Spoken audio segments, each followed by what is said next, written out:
Humility before God through prayer and fasting. That is the title for today. Humility before God through prayer and fasting. As we said, we have been doing some declarations. We have been praying according to the word of God. Now, fasting and prayer is not bending the hands of God. It's not forcing God to do the things that He has done already. Because all of us who are sitting here, God has blessed us. Some of our blessings is that we are not seeing them where they are. Sometimes when we humble ourselves in prayer and fasting, it is a bid to ask God to connect to the spiritual channel so that we can be able to know the way on how to cause that scale that is upon our eyes to fall off, so that we can be able to see the blessing that God has for us. The word of God is mysterious. There are hidden secrets that without the consent of the Most High God, it will be difficult for us to uncover things. Amen? Why Jesus was on earth here? You realize that the Bible tells us that when He spoke to people, He spoke in parables. But when He spoke to His disciples, He spoke in details so that they can be able to understand. That is exactly what God wants to do with you today. Amen? So that when you humble yourself and you seek His face, we are seeking His presence. We are seeking His face in humility. Not His pocket. Not God's pocket. Some of us, we are dipping our hands in fasting in His pocket. In God's pocket, we dip our hands and refuse to seek His face. We are only looking at His hands. What do you have for me? As people of God, let us look at fasting and prayer in a different way. When we seek Him, when His presence is amongst us, dear family, all other things shall be added unto it. Seek ye first the kingdom of God and His righteousness, the Bible says, and all other things shall be added unto it. So if we seek His kingdom, if we seek His face, if we seek His presence, if we seek His concern, I believe that if God be for us, no one can be against us. Hallelujah. Amen. So when we are seeking God, we are praying. In fasting, let us not only be looking at the things that He's going to send down in boxes. He will send that too. I am not canceling this, that is not going to be there. He's going to send that too. And He will send angels to come to your addresses and bring the things that belong to you. To you, with your name on it. Amen. But lest you forget, understand the word of God that says all things are passed away. That one is not important than seeking the face of God Himself. What we want is His presence. Hallelujah. Amen. So we will seek the presence of the God in humility, with a broken heart and a contrite spirit, so that He may be able to dwell in us. Amen. So this week, till the end of this fast, the fast will take 7 days. 7 days of glory, 7 days of power, 7 days of turn around. And at the end, which is the Wednesday, the 7th, we are going to break our fast and pray, and then we will also take Holy Communion. This Holy Communion is prophetic. So get ready already, prepare your Holy Communion, prepare your drink. This is not alcohol. You know, it hasn't got anything to do with alcohol. Please look for some nice red juice. To have a good representation of what we are saying with bread. So that on that day we are going to bless it online. It's not going to be here. I'm not going to come into nobody's house. We are going to do it online. We will lift it us up. All of us will pray over it, sanctify it, and let that element be completely transformed from being natural and carnal something to be something that is very, very spiritual. Amen. Are we ready to do that? Yes. Are we ready to do that? Yes. Put your hands together for Jesus. Well, fasting and prayer actually is really not a popular topic. It is not something that people speak about all the time. But for your information, this is something that the church is almost neglecting. Some people, they say, oh no, why do we fast? Why should we fast? It is not fasting that is going to change something. But I want to tell you today that fasting changes things. Hallelujah. Amen. Fasting changes things. I remember I read in my Bible told me that this kind goeth not except by what? By fasting and prayer. So there are some kind of things that they don't go. There are certain kind of things that they have taken. They are Methuselah in people's life. They have dug foundation has gone deep. Some of those things, they were already there before you were ever born. And they call them generational something. Ancient of days something. It is there. Pricking you as a god at the side of your belly. You can't shake. It is piercing you hard. And you cry in the night. Fasting and prayer is able to pull that away. Amen. Fasting and prayer is able to pull that away. Because if you seek the face of the Most High God and He comes true to you, there is nothing too difficult for Him. There is nothing too hard for Him. In fact, He has no difficulty in His dictionary, no impossibility in His dictionary. He's a God who has all power in His hands. He's a God who is ready to do. He is a God who is willing to do. He is a God who is capable to do. Somebody say hallelujah. Hallelujah. Oh yes. Now let us turn our Bibles to Luke 5, verse 33 to 35.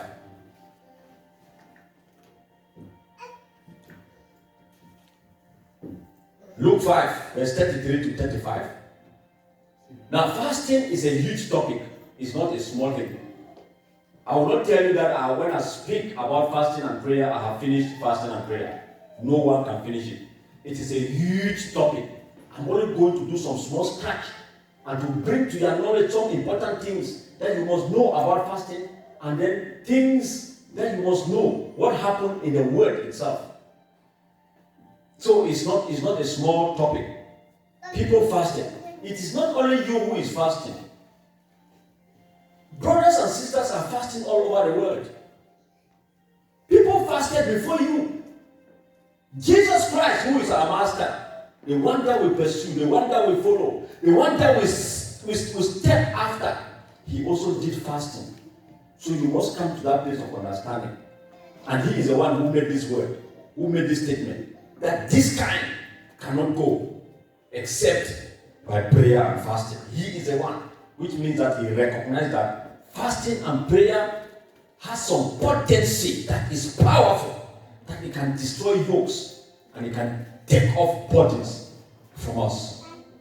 Amen. So the Bible says in Luke 5, verse 33 to 35, it says that they said to Him, John's disciples often fast and pray, and so do the disciples of the Pharisees.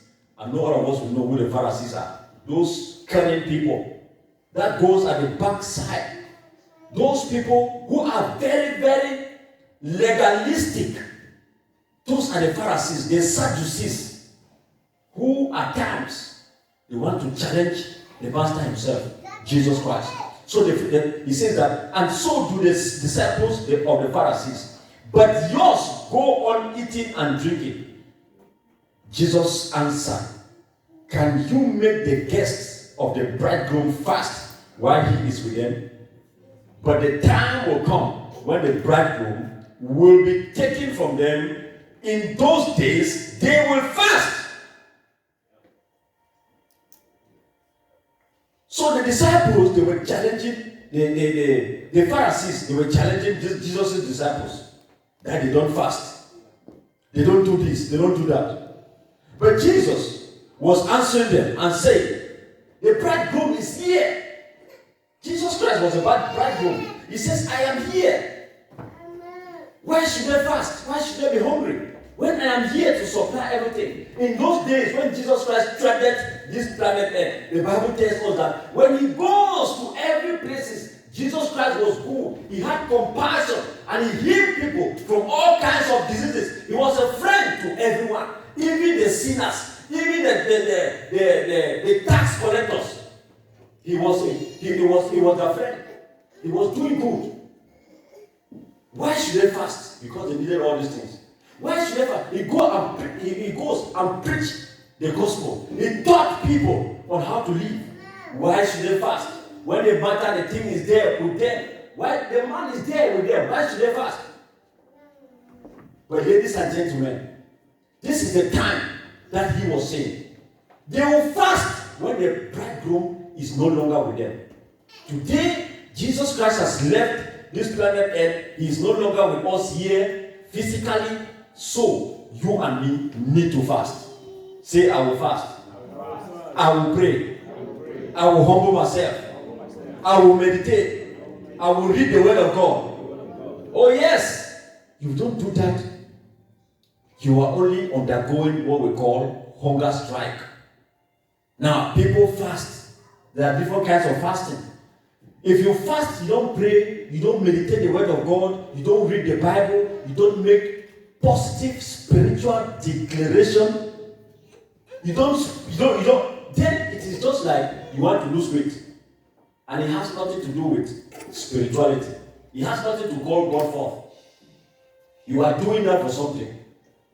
The devil also fasts. You know that? The devil is also fasting. He fasts so that he will have strength. The demons that are walking all over, they man each one of God's people so that when they fast, they can have direction from their chief, who is Satan, the devil. So we must fast even more than the enemy is fasting. Hallelujah. Amen. We are living in a time that Jesus spoke about. Talks about scriptural support for us to fast today. So what is fasting?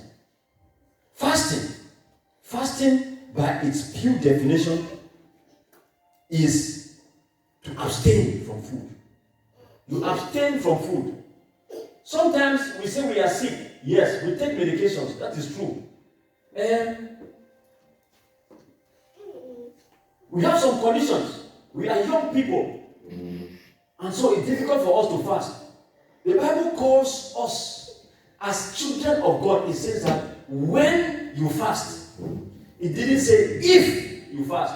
Now when it says if you fast, it means that it is going to be a conditional statement, whether you are fasting or not. The question is not whether you are fasting or not. The question is, as much as you are a believer, fasting should be part and parcel of you.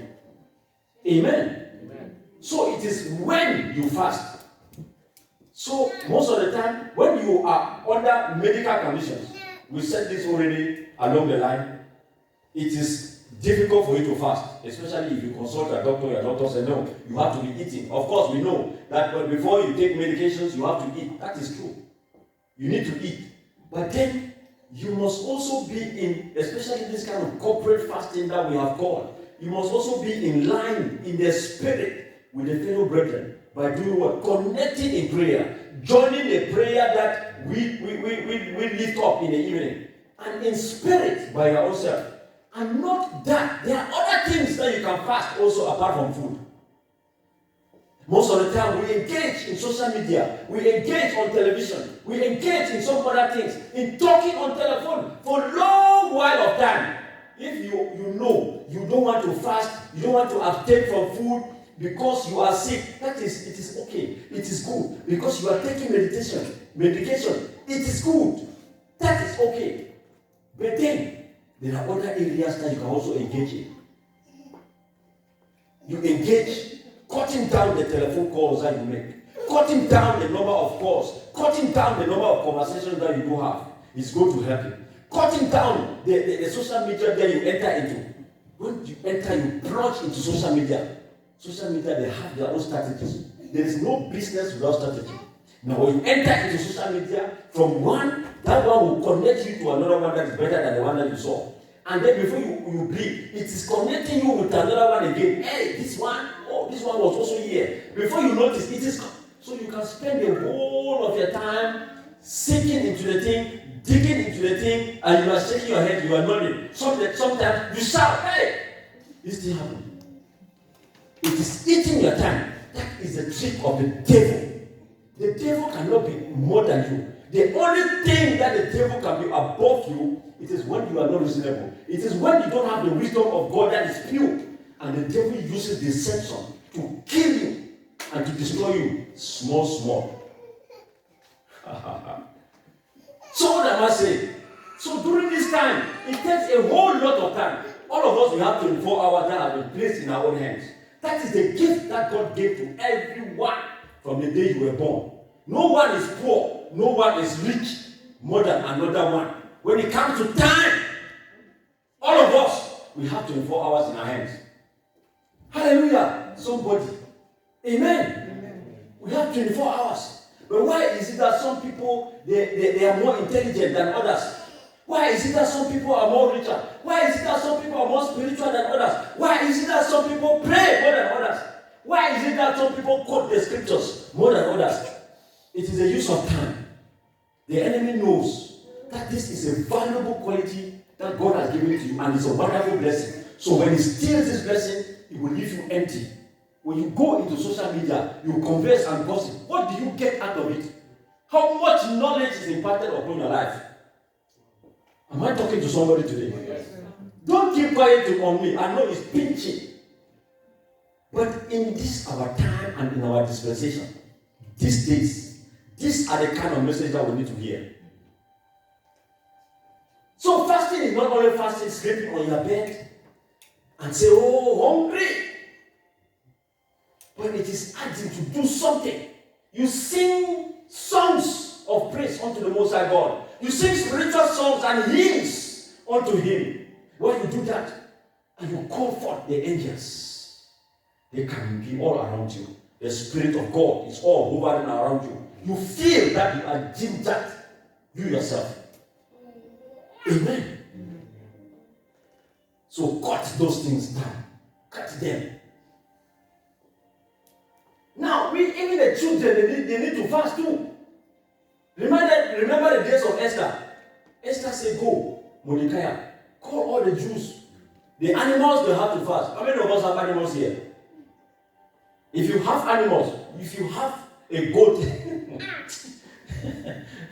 if you have a cat in your house or a dog, that dog too has to fast. He has to fast.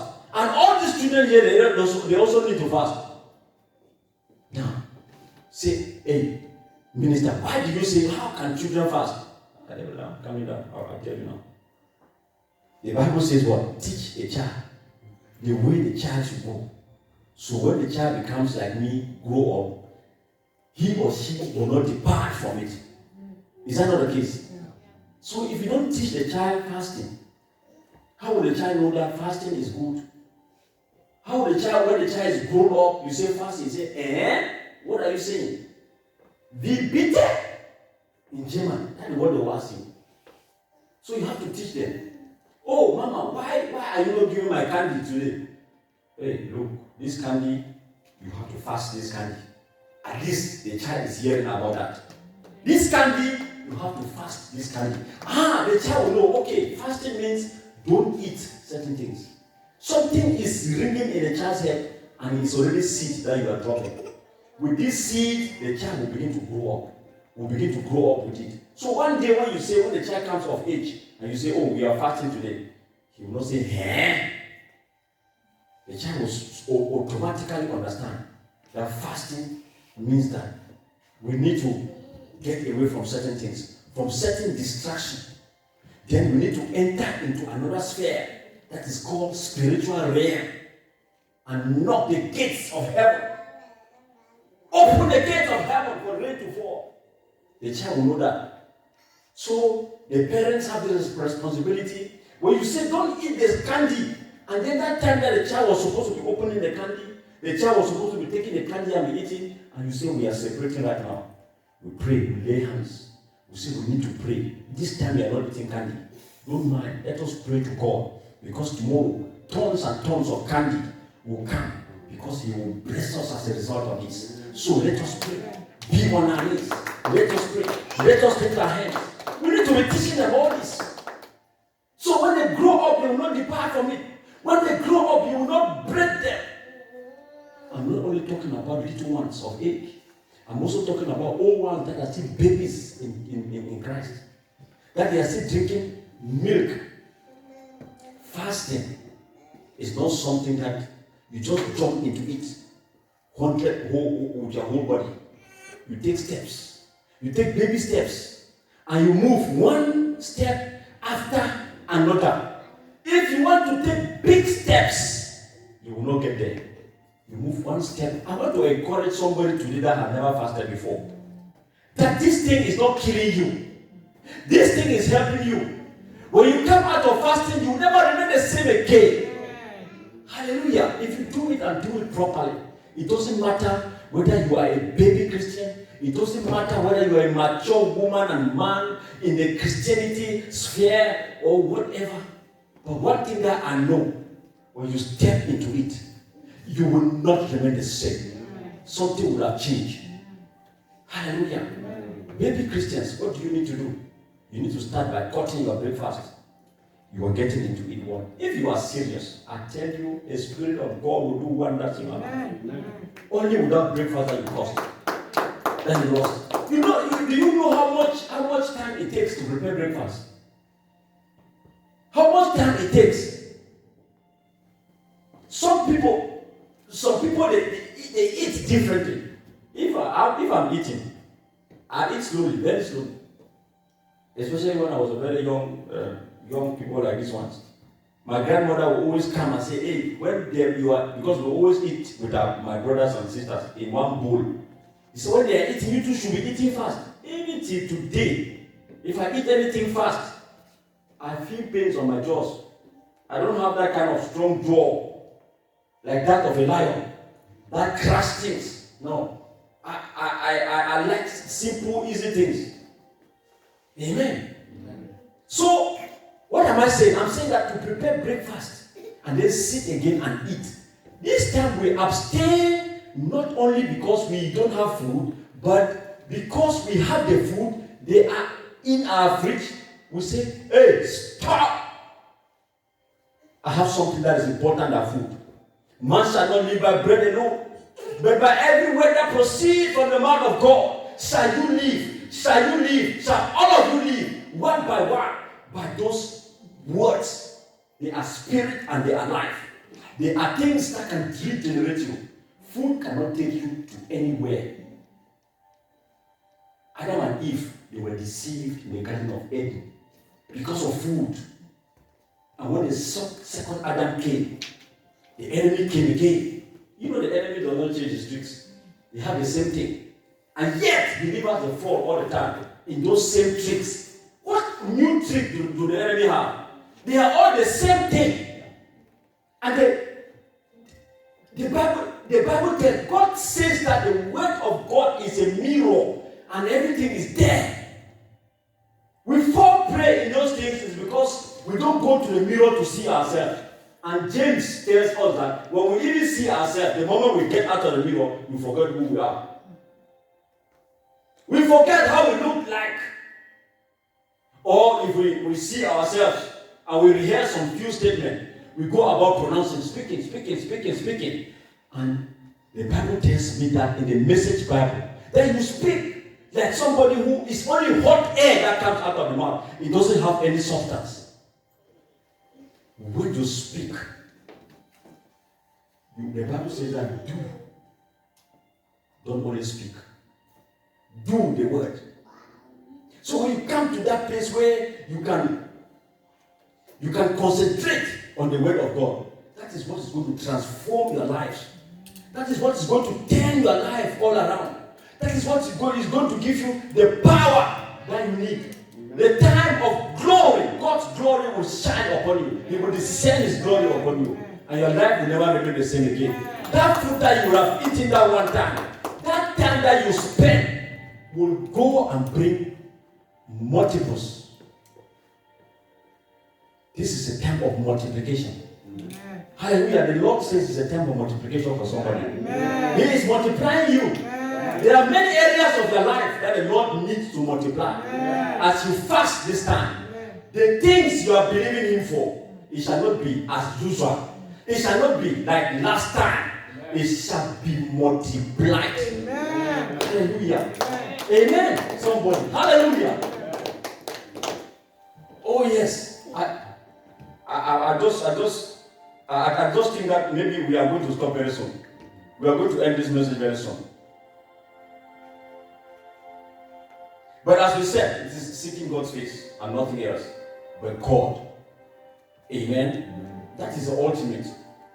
If God turns your life all around, there is no one who can turn the life again back. If God opens a door for you, no one can be able to close that door. If God says that you are healthy, no one can throw sickness upon your body. In fact, if the enemy tries, the sickness will not stay there. Amen. Hallelujah. But we have different kinds of fasting. There are 7 different kinds of fasting that I have separated here. We have what we call normal fast. Normal fast is a kind of fasting that we abstain from all kinds of food, but not from water. This is the kind of fast that Jesus Christ did in his days, 40 days and 40 nights.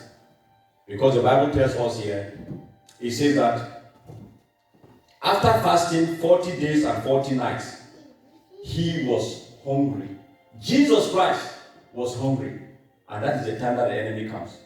So when you are fasting, know very well that the enemy will approach. Know that the enemy will approach. When you are fasting, your spirit is open. Fasting builds your spirit and it strengthens your spirit. And it gives you the ability to test your own self. How you can be able to humble yourself under God and to resist the enemy so that he will flee. Do you know that? Look, some people they quote this scripture wrongly. It didn't say resist the enemy. You can't resist the enemy. No one of you here, me myself, I cannot resist the enemy by my own power. I don't even have the muscles. If you look, I don't have muscles here. But I tell you that all those ones that are pumping iron every day, carrying those things up and down, that their muscles are like a bag of coffee. Yet they can still resist the enemy. If they could resist the enemy, like Delilah wouldn't have brought Samson down. Hallelujah, somebody. Delilah wouldn't have brought Samson down. With a guy who could pull the house and the house would collapse. But the Bible tells us that if you humble yourself under God, then that is the time that you have the power to resist the enemy. If I humble myself under God, I can be able to resist the enemy. Because the kind of muscles that I'm going to carry is spiritual muscles that with your own naked eyes you can't see them. But the enemy cannot try me. The enemy cannot try me. Hallelujah. Amen.